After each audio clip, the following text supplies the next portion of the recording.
15 अक्टूबर 1917 की सुबह पेरिस के सेंट लजार जेल से आसमानी रंग का एक सैन्य वाहन निकला था। गाड़ी में 2 ननों और एक वकील के अलावा 41 साल की एक महिला भी मौजूद थी, जिन्होंने एक लंबे ओवरकोट और हैट पहना हुआ था। 10 साल पहले यूरोप की राजधानियां इस डच महिला के कदमों तले थी। कई देशों के सैन्य जनरल, व्यापारियों और मंत्री इनके दीवानों में शुमार थे। ये अपने कामुक डांस के लिए चर्चित थी, लेकिन युद्ध शुरू होते ही दुनिया बदल गई। इन्होंने सोचा कि अपनी खूबसूरती और अदाओं के बल पर वे यूरोप में पहले की तरह रह सकेंगी। लेकिन अब इन बड़े ओहदों वाले पुरुषों को सेक्स से भी ज्यादा जिस चीज की जरूरत थी वो खुफिया सूचनाएं थी। इसका मतलब जासूसी करना था। ये महिला माता हारी थी, जिन्हें पेरिस की इस जेल से मौत की सजा देने के लिए ले जाया जा रहा था। माता हारी पर अपने साथ सोने वाले संयुक्त मोर्चे के सिपाहियों से खुफिया सूचनाएं हासिल करके जर्मनी को देने का आरोप था। कई अखबारों ने तो यहाँ तक दावा किया था कि माता हारी हजारों सैनिकों की मौत के लिए जिम्मेदार है, लेकिन कोर्ट में पेश किए गए सबूत समेत कुछ अन्य दस्तावेज कुछ और ही कहानी बयां करते हैं। इसके मुताबिक माता हारी दोहरी जासूस थी और ये संभव है कि वह बलि का बकरा बनाई गई हो। माता हारी की मौत के 100 साल बाद फ्रांस के रक्षा मंत्रालय ने अब तक गुप्त रहे दस्तावेज जारी किए हैं, जो दुनिया की सबसे मशहूर महिला जासूस के जीवन पर नया प्रकाश डालते हैं। इन दस्तावेजों में फ्रांस सरकार की जासूसी रोकने के लिए जिम्मेदार अधिकारियों की माता हारी के साथ पूछताछ की ट्रांसक्रिप्ट शामिल है। कुछ दस्तावेजों को नीदरलैंड में माता हारी के गृहनगर लेवार्डन में फ्राइज म्यूजियम में रखा गया है। इनमें मैड्रिड में तैनात जर्मन सेना के एक अधिकारी द्वारा बर्लिन को भेजा गया टेलीग्राम शामिल है। इसी टेलीग्राम के चलते पेरिस के मशहूर होटल शांजेलीजे में ठहरी माता हारी को गिरफ्तार किया गया। इसके बाद यही दस्तावेज उनके खिलाफ केस में भी अहम सबूत बना।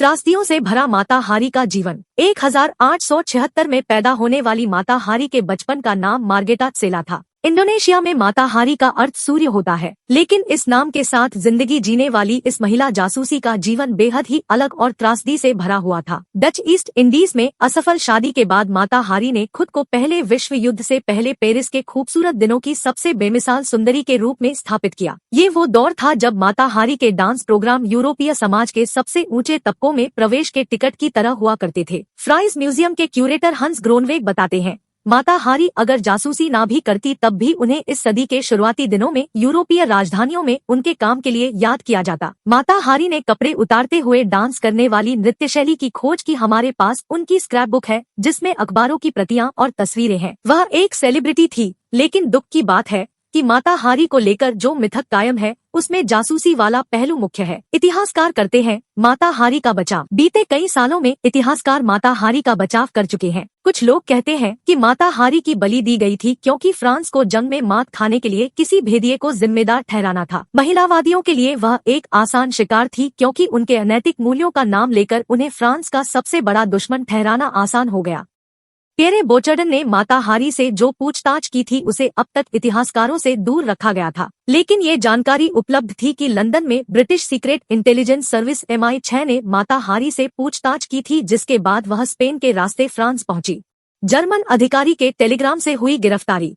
मैड्रिड में माता हारी की मुलाकात एक जर्मन सैन्य अधिकारी से हुई। इसके बाद की कहानी ये थी कि ये सब फ्रांसीसी इंटेलिजेंस सर्विस के इशारे पर हुआ, ताकि माता हारी युद्ध से पहले के अपने जर्मन संपर्कों की मदद से युद्ध में संयुक्त मोर्चे की मदद कर सके। लेकिन जर्मन अधिकारी वॉन केले के टेलीग्राम के चलते ही माता हारी गिरफ्तार हुई। बर्लिन भेजे गए इस टेलीग्राम में माता हारी का पता, बैंक डिटेल्स के साथ साथ उनकी भरोसेमंद नौकरानी का भी नाम शामिल था। इस टेलीग्राम को पढ़ने के बाद साफ हो जाता है कि माता हारी ही एजेंट H21 थी।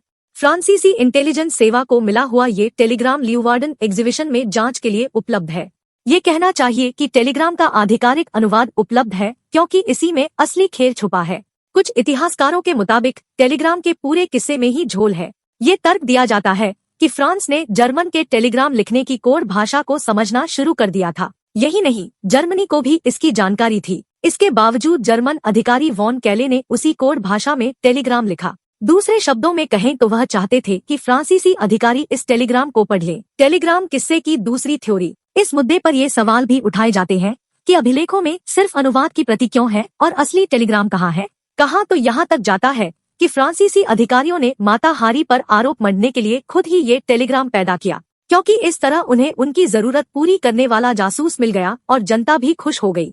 माता हारी की मौत से जुड़ी ये दोनों ही कहानियां उन्हें एक पीड़िता के रूप में दिखाती हैं, क्योंकि इस तरफ या उस तरफ में से जिसने भी उनसे पीछा छुटाना चाहा और आसानी से छुड़ा भी लिया। लेकिन फ्रांसीसी आर्काइव में एक दूसरी जानकारी मौजूद है जो इन संभावनाओं को कमतर कर देती है।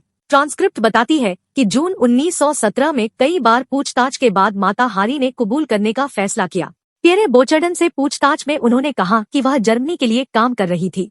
ये 1915 के दौरान द हेग में हुआ था। युद्ध की शुरुआत में फ्रांस के बाहर पकड़े जाने के बाद वह पेरिस जाना चाहती थी। ऐसे में एम्स्टर्डम में मौजूद जर्मन काउंसिल कार्ल क्रोमर ने उनकी मदद करने की पेशकश की। इसके लिए माता हारी को समय समय पर उन लोगों को सूचनाएं पहुंचानी थी। इस तरह एजेंट H21 का जन्म हुआ। माता हारी ने जांच अधिकारियों से कहा कि वह सिर्फ पैसे लेकर भागना चाहती थी। उन्होंने कहा कि वे संयुक्त मोर्चे के प्रति समर्पित थी और वे फ्रांस की खुफिया सेवा को मदद करने का वादा करके ये दिखा चुकी है, लेकिन उनके खिलाफ सबूत साफ थे। काले कपड़ों में गले लगाई मौत। पेरिस के बाहरी इलाके में पहुंचकर गाड़ी रोक दी गई। इसके बाद माता हारी को एक जगह खड़ा किया गया जहां पर उनके हाथ बांधने के लिए खंभा लगाया गया था। फिर माता हारी को गोलियां चलाकर मौत की सजा देने के लिए 12 सैनिक एक साथ खड़े हुए। कुछ रिपोर्ट्स कहती हैं कि माता हारी ने आंखें ढकने से इनकार कर दिया और अपना सिर्फ एक हाथ ही खंबे के साथ बंधवाने के लिए मंजूर हुई। माता हारी ने अपने वकील को अंतिम सलाम कहने की मुद्रा में अपना दूसरा हाथ हवा में लहराया। इसके साथ ही कमांडर ने अपनी तलवार को तेजी से नीचे लहराया और गोलियों की आवाजों के साथ माता हारी अपने घुटनों पर झुक गई। फिर एक अधिकारी ने अपनी रिवॉल्वर निकाली और उनके करीब जाकर उनके सिर पर गोली चलाई। मृत्यु दंड के बाद माता हारी के मृत शरीर को लेने कोई नहीं आया। उनके शरीर को पेरिस के मेडिकल स्कूल में पहुंचा दिया गया, जिसे चीरफाड़ में प्रयोग किया गया।